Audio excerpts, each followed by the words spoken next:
Assalamu alaikum wa rahmatullahi wa barakatuh, my dear brothers and sisters.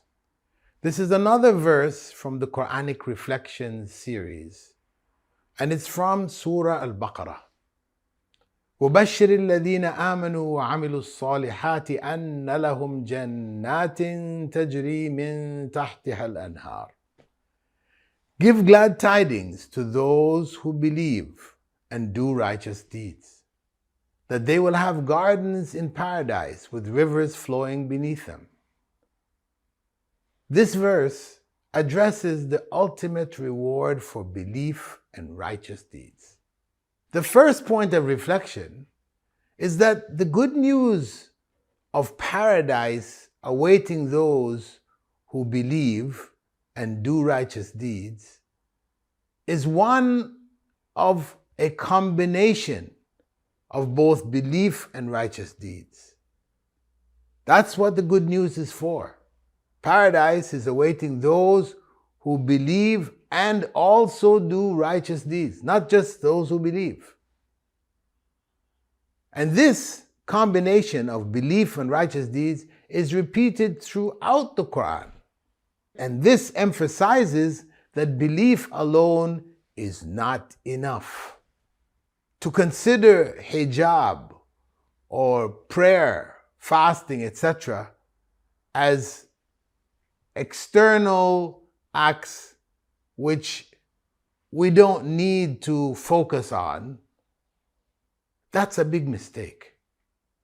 These external acts are in fact proof of the existence of faith when they're done sincerely. They're like the kernel and the shell of a nut. The shell on the outside protects the kernel.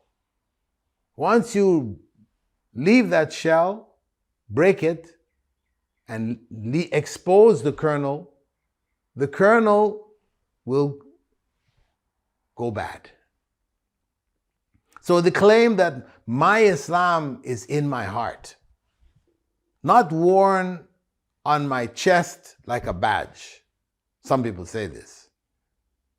This is false. This is an incorrect statement. In fact, it is an excuse for not doing what Islam requires. The second point of reflection is that righteous deeds are the natural product of true belief. That's really the fact of the matter. If you don't have true belief, then all these issues of it's external and I don't have to prove to people my belief is in my heart and all this,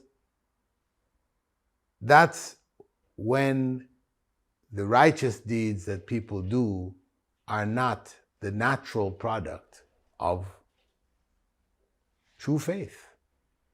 Because if true faith is there, then the righteous deeds are just going to happen.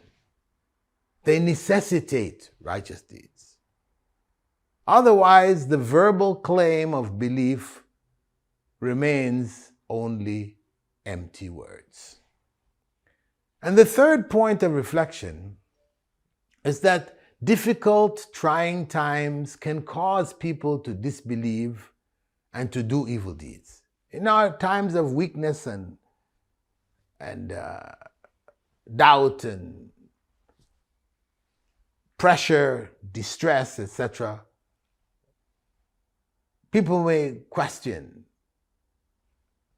is there a God? If there's a God, why is this happening to me? These kinds of questions that come.